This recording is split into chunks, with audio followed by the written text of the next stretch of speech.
9h19, c'est la suite du petit déjeuner de l'actu avec nos invités ce matin. Sonia Dridi, journaliste correspondante à Washington, avec ce livre Joe Biden, le pari de l'Amérique anti-Trump. On a aussi ce matin Alexandre Mandel, qui est journaliste et essayiste. Et lui, c'est l'autre parti.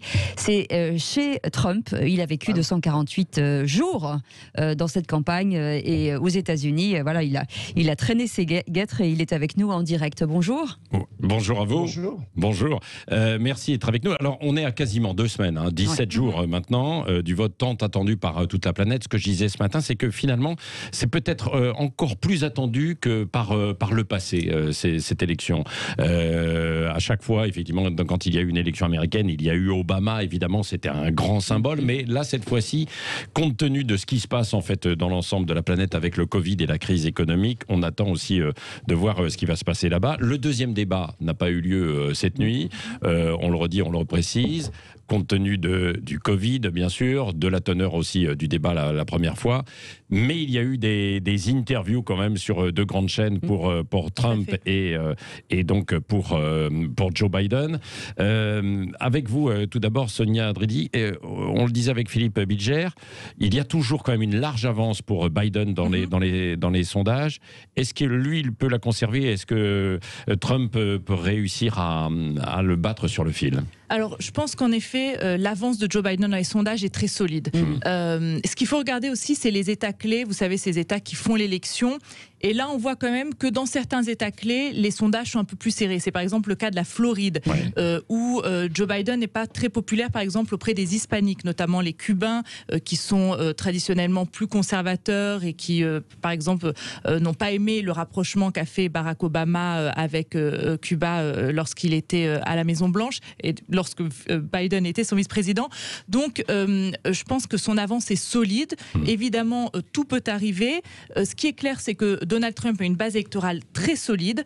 Moi, j'ai rencontré très peu de gens qui ont voté pour Trump en 2016 et qui ne vont pas revoter pour Trump cette année, mais il n'a pas du tout élargi sa base et finalement elle représente qu'environ 40% de la population. Et ce que je vois vraiment sur le terrain, parce que j'étais aux États-Unis, j'ai suivi la campagne en 2016, c'est que du côté démocrate, ce qui a vraiment pêché à 4 ans, c'est la mobilisation. Et alors là, je vois qu'il y a beaucoup plus de gens côté démocrate motivés pour aller voter. Alors c'est vrai, et ça c'est particulièrement important ce que vous avez dit, Sonia Dridi, à l'instant, c'est-à-dire que tous les deux, Alexandre Mandel comme Sonia Dridi, vous êtes allés sur le terrain, donc vous avez vu les États-Unis, ce ne sont pas en fait des journalistes derrière leur bureau qui ont écrit en fait. Je suis pas tout à fait d'accord sur les Cubains.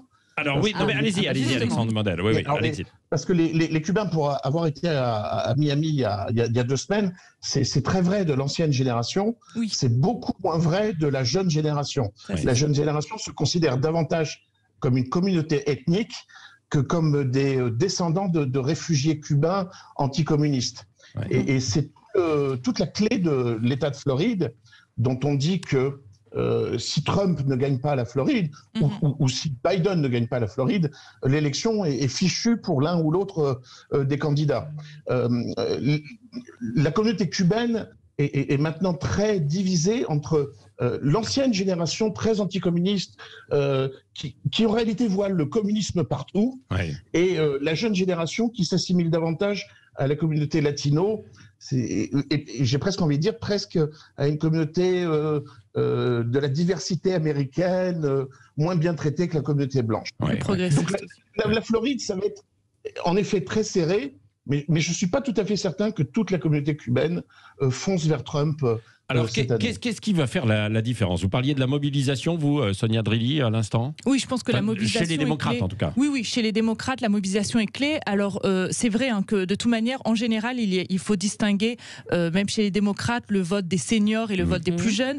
Ce qu'on dit chez les Cubains, c'est aussi vrai chez les Afro-Américains. On a tendance à dire, voilà, Joe Biden, le vote est plutôt acquis du côté des Afro-Américains. Pareil, quand on parle aux plus jeunes Afro-Américains, on voit que beaucoup ne sont pas convaincus. On voit même que parfois, notamment chez les jeunes hommes noirs, il y en a il y en a qui ont tendance à aller de plus en plus vers Donald Trump. Donc je pense que vraiment il y a une différence générationnelle. Alors aussi, ce qu'il faut pas oublier, parce qu'on a aussi beaucoup tendance à parler des jeunes progressistes, c'est que finalement plus de la moitié de l'électorat démocrate est composé d'électeurs de plus de 50 ans. Donc c'est vrai qu'on en parle même aux États-Unis, hein, beaucoup de ces jeunes progressistes du Parti démocrate qui virent plus à gauche, mais au final ce sont souvent les 50 ans et plus qui vont voter.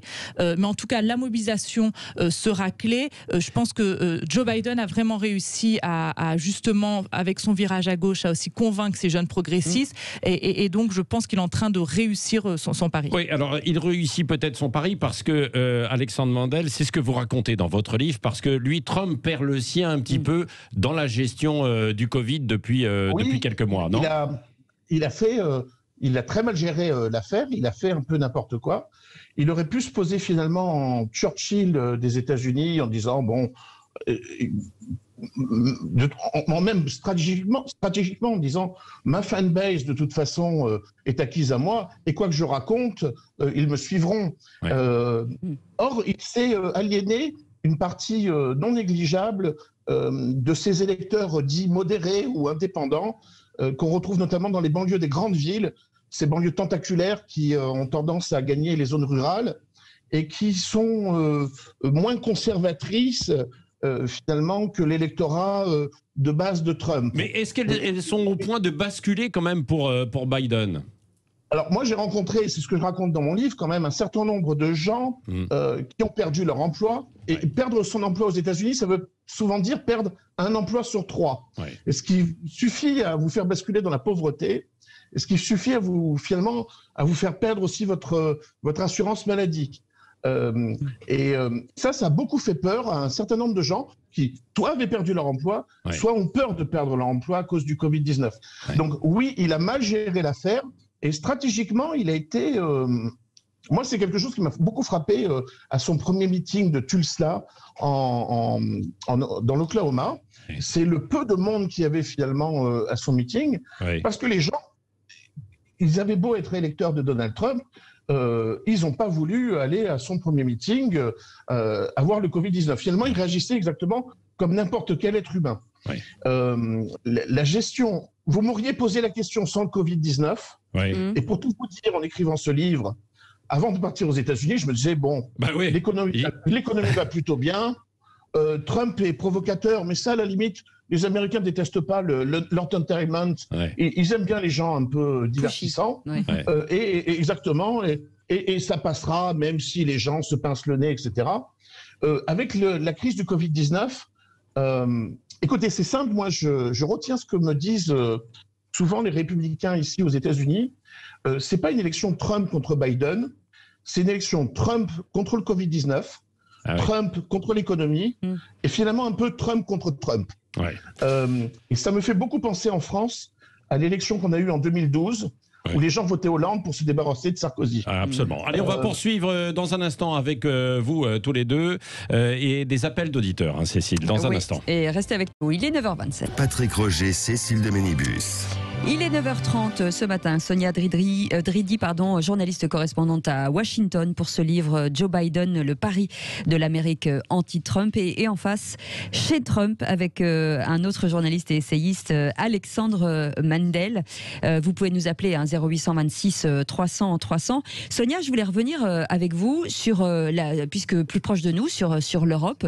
On connaît effectivement on en parlera certainement tout à l'heure avec Alexandre Mandel, mais l'image qu'il a des leaders européens, justement, Joe Biden, il est plutôt proche, puisqu'il a dit cette phrase, si je suis élu, je me rapprocherai et je dirai aux leaders européens, America is back. Oui, complètement. Alors Joe Biden, il a été pendant des années aussi le chef de du comité des affaires étrangères au Sénat. Donc il a passé de nombreuses années à voyager, notamment en Europe, et donc il est très proche de plusieurs leaders européens. Il connaît notamment très bien Angela Merkel, et donc c'est sûr que si jamais Joe Biden est élu, il aura un très bon rapport avec l'Europe, avec l'Union européenne, avec l'OTAN. D'ailleurs, il le dit, comme vous l'avez dit, America is back. Donc, ça sera une gestion complètement différente de Donald Trump, qui a vraiment isolé encore plus les États-Unis. Il faut dire que Barack Obama avait quand même commencé un peu ce tournant isolationnisme, mais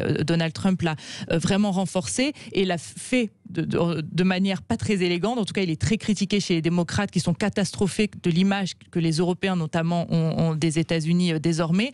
Et donc, non seulement il se pose comme candidat qui va réconcilier les Américains, mais il veut aussi réconcilier l'Amérique avec le monde et notamment l'Europe. Oui, allez, il y a des auditeurs qui veulent vous poser des questions, Alexandre Mandel et puis Sonia Dridi. C'est Guillaume. On a Guillaume de Bordeaux qui nous appelle. Bonjour Guillaume. Bonjour Guillaume. Oui. Bonjour. Bonjour, merci de me laisser la parole. Oui. Oui, alors en fait, des questions à poser. Moi, je suis quand même un petit peu dubitatif devant cet unanimisme qui nous annonce finalement qu'il y a très peu de chances que Donald Trump soit réélu. Je rappelle qu'en 2016, l'élection d'Hillary Clinton était une certitude absolue dans tous les médias européens et dans beaucoup de médias américains aussi. Moi, je pense quand même qu'il y a plusieurs facteurs, si je peux me permettre de développer rapidement. Oui, allez-y. Qui pousse à penser, qui m'amène à penser que le résultat est loin d'être joué. Alors tout d'abord, en 2016, il y avait la peur de l'inconnu. Qu'est-ce que c'est que cette énergumène, limite fascisant, populiste, etc. Maintenant, il a été élu depuis 4 ans. Les États-Unis ne sont pas tombés dans une dictature. Enfin, j'en ai pas l'impression. Donc, il y a déjà ce recul qui permet à certains de dire qu'il y a peut-être eu un peu d'alarmisme aussi il y a 4 ans. Ouais. La deuxième chose, c'est que le candidat donc Biden, comme le disait votre intervenante, a fait un virage à gauche, mais de ce fait, il a pu probablement se mettre à dos une partie de l'électorat démocrate modéré, les fameuses personnes plus âgées dont on parlait, qui pourraient peut-être être assez, même je dirais, choquées de voir ce qui se passe dans les franges les plus extrémistes et radicales des progressistes, entre guillemets, avec les événements qu'on a vus lors de Black Lives Matter. Et le troisième élément, c'est que en fait, il y a la personnalité de Biden lui-même, qui est quand même, on peut pas appeler ça un leader charismatique, ni quelqu'un il a quand même quand on entend Obama qui était son président dire il ne faut pas sous-estimer la capacité de Joe à tout faire foirer. Alors Guillaume, sur notamment la première partie, Alexandre Mandel va pouvoir vous apporter des éléments de réponse parce que il a le même raisonnement un peu que vous, sauf que en suivant les choses un peu sur le terrain, ça a un petit peu évolué, Alexandre Mandel. Exactement. Ouais. C'est-à-dire, moi, je suis pas tout à fait d'accord sur le fait d'abord que je reviens à ce que vous disiez dernièrement, que Biden n'ait pas de charisme, non. Biden, c'est surtout qu'il est ancien dans la politique américaine. Ça fait 47 ans que les Américains le voient à la télévision. Ouais. Ça fait 47 ans. Pour moi, c'est un peu le Alain Juppé ou Laurent Fabius des États-Unis. Ou le Jacques Chirac, exactement. C'est un type sympa, etc., qui fera pas grand-chose. Je conteste un peu le fait que vous le décriviez comme très progressiste. Or, il n'a pas tellement changé d'attitude, par exemple, sur l'idée d'une assurance maladie universelle publique. Ouais. Sur la peine de mort, par exemple. Ouais. C'est pas Dukakis en 88 qui proposait d'abolir la peine de mort. Ouais. Il n'est pas aussi progressiste, et c'est d'ailleurs la raison pour laquelle les démocrates l'ont choisi. Ils l'ont choisi parce que c'est un modéré qui peut convaincre cette frange d'électeurs qu'on retrouve dans les swing states, ces États bascules, qui un coup votent républicain, un coup votent démocrate.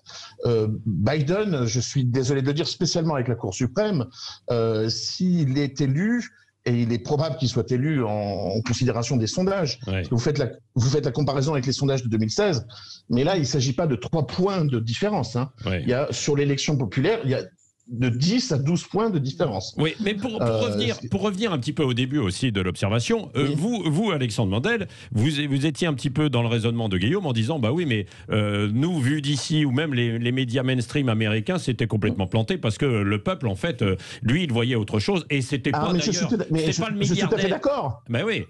Je suis tout à fait d'accord. Ouais. Et vous, d'ailleurs, vous étiez content justement aussi de voir que finalement, beaucoup s'étaient plantés.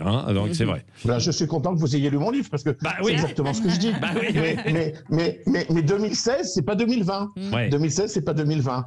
Et en 2020, ce que je vois, moi, comme facteur déterminant pour l'élection, c'est une mobilisation plus grande des indépendants en faveur de Biden que pour Hillary Clinton, qui était, qu'on le veuille ou non, un repoussoir d'un certain nombre d'électeurs, disons, de la frange presque modérée des républicains qui auraient pu basculer pour Clinton, mais qui allaient voter Trump en se passant le nez. Il est moins clivant, en fait. Ah, il est beaucoup moins clivant. On ne parle finalement que de Trump comme personnalité clivante, mais il faut se souvenir que Hillary Clinton, en 2016, était une personnalité très clivante, que l'élection sur les swing states s'est jouée en réalité à 77 000 voix, si vous comptez toutes les voix des swing states. Je ne parle pas du vote populaire, je parle de ces États qui ont basculé. Et le choix de Biden n'est pas un choix... moi, j'ai beau avoir de l'affection pour Trump, je pense que le choix de Biden est un choix stratégiquement intelligent, et je le constate sur place, parce qu'un certain nombre, peut-être pas d'ouverture, mais en tout cas, il terrifie moins, il effraie moins les électeurs, et notamment les électrices de banlieue américaine, qui sont une section un segment très courtisé de l'électorat. C'est un candidat rassurant. Oui, absolument. Cécile de Pau est avec nous. Bonjour Cécile. Oui, bonjour à tous. Bonjour à vos invités. Bonjour. Alors Cécile, votre avis? Alors moi, mon avis, je suis un petit peu navrée de voir le niveau d'abord des débats. Bon, c'est vrai que je trouve que le climat est très tendu, on est d'accord. Il y a la crise de Covid, il y a toutes sortes de choses. Il y a évidemment la mort de Floyd, tout ça a sûrement beaucoup joué. Mais je trouve absolument inquiétant que les démocrates, par exemple, n'ont qu'une seule stratégie, c'est d'attaquer Trump. Et sur le plan des idées, évidemment, nous, en France, on est attachés aux idées, peut-être moins aux États-Unis, je ne sais pas. Mais voilà, et le but unique des démocrates, c'est d'attaquer Trump. Alors, tout est bon pour ça. Je voudrais quand même indiquer que Joe Biden, je ne suis pas tout à fait d'accord. Je trouve que c'est un candidat par défaut. C'est quelqu'un qui a pu faire l'unité du Parti démocrate, qui est quand même très bousculé à l'intérieur, notamment par Bernie Sanders, qui a quand même beaucoup mis à gauche ce parti. Et donc, Biden est un candidat, en effet, assez consensuel, qui a pu garder cette aile centriste et cette aile de gauche. Et je pense que ça va peut-être être compliqué pour lui. Les vice-présidents, les débats des vice-présidents sont un peu plus intéressants, mais un peu plus sur les idées. Mais sinon, le débat est vraiment lamentable. Alors après, je suis pas tout à fait sûre non plus, mais je peux me tromper, c'est une idée que j'ai, que le Covid soit un gros inconvénient, à ce point, comme vous l'indiquez, vos invités, sur Trump, parce que Trump a quand même été très très bon en économie. C'est vrai que c'est un de ses gros atouts. Il me semble que les États-Unis rebondissent plutôt pas trop mal, et peut-être que ça va lui permettre de s'en sortir. Après, d'un point de vue démographique, il est clair que les démocrates ont sans doute la majorité du pays, mais il y a eu cette surprise de 2016. Est-ce que ça se reproduira? Moi, je ne sais pas. Et puis, en plus, je trouve que Trump moi, j'aime bien ce côté un peu protectionniste, un petit peu souverainiste, voilà, qui aussi va dans le sens du monde, plus généralement. Et effectivement, là, je parle pas comme une Française, parce que pour le coup, il nous met des taxes, etc. Donc, c'est pas forcément l'intérêt de l'Europe. Et il est certain que Joe Biden est davantage européiste. Mais bon, voilà, tout ça. Ça, c'est vrai. Pourquoi pas pour Trump? Moi, je ne pense pas qu'on puisse l'enterrer tout de suite. Non, mais ça, c'est vrai. Hein. Sonia Dridi. Alors, je pense que tout à fait. Enfin, moi, je le dis dans le livre, c'est le candidat par défaut. Et tout à l'heure, quand on disait qu'il a fait un virage à gauche, ça ne veut pas dire que c'est un candidat progressiste. Loin de là. C'est juste que c'est un centriste à la base, mais qui est moins aliénant en effet qu'Hillary Clinton, qui arrive toujours à jouer sur les deux tableaux, parce qu'on parlait tout à l'heure de éventuellement ces candidats, ces électeurs plus centristes qui vont être déçus, mais en même temps, il continue à dire oui, moi aussi, pour moi, la loi et l'ordre, c'est important, parce qu'il veut aussi rassurer ces électeurs aussi qui sont plus centristes, voire plus à droite, et aussi pour grappiller un peu des voix côté républicain.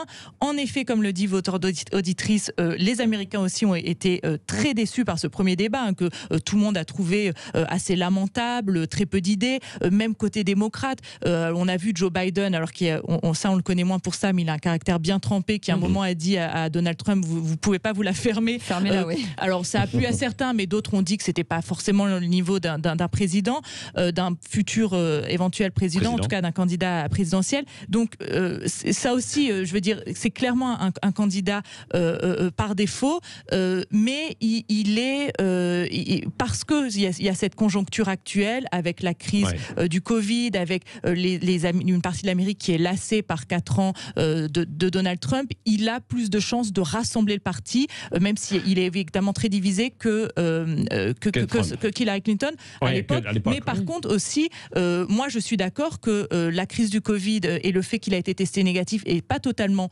négatif pour Donald Trump, parce qu'il apparaît aujourd'hui aussi comme le président qui a terrassé la maladie, qui revient encore plus fort, qui fait tomber la cravate lors de ses meetings, et ça plaît à une grande partie de sa base électorale. Ça c'est vrai, on l'a vu avant-hier, hein, l'autre jour avec l'avion, en fait, une nouvelle fois. Alexandre Mandel, qu'est-ce qui pourrait...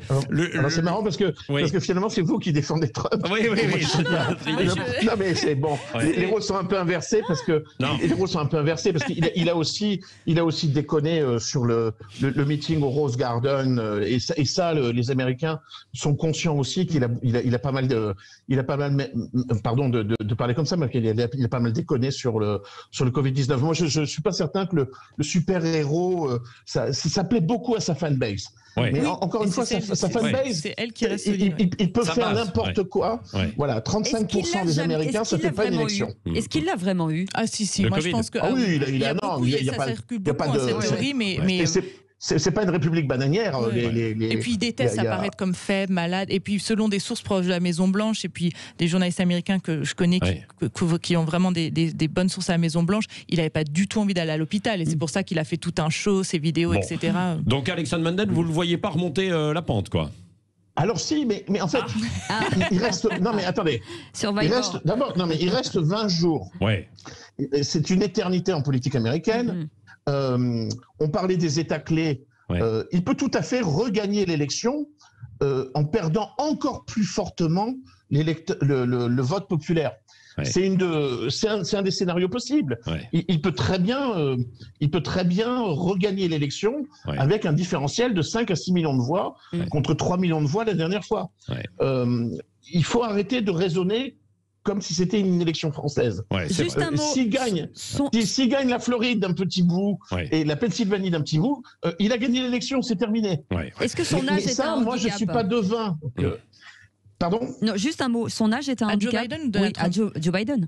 Oui, c'est un handicap, mais encore une fois, je vais quand même dire ça, c'est vraiment le candidat, c'est l'antidote à Donald Trump. Donc tous ceux qui sont anti-Trump, toute cette Amérique anti-Trump dont je parle, l'âge, tout ça, c'est un référendum. C'est pour ou contre Trump, finalement. D'ailleurs, j'aimerais et il est là pour... Il est là pour un mandat.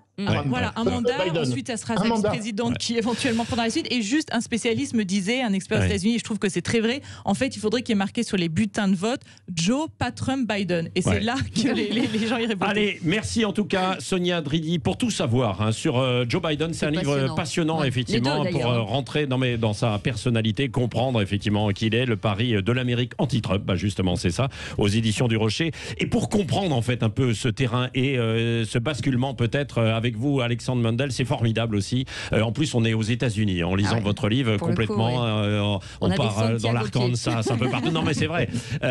C'est aux éditions de l'Artilleur. Lisez ça pendant ces quelques jours et il reste 17 jours. Voilà. Et dans